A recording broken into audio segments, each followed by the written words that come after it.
Welcome to TEDx Mogadishu. It's a pleasure and great opportunity that we have. The Somali people have the opportunity and the space to discuss and share their ideas on the future of Somalia.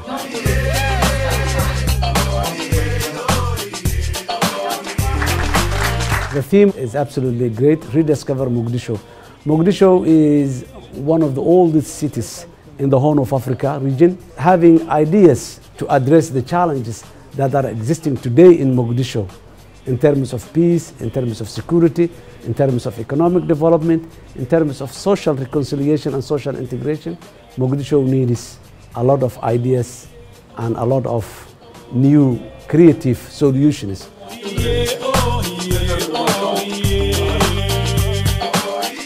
Camel is the traditional livestock, and recently a new terminology has been added in the Somali politics, which is the nomad diplomacy. The nomad diplomacy is one that's very transparent, straight to the point, has no read between the line issues.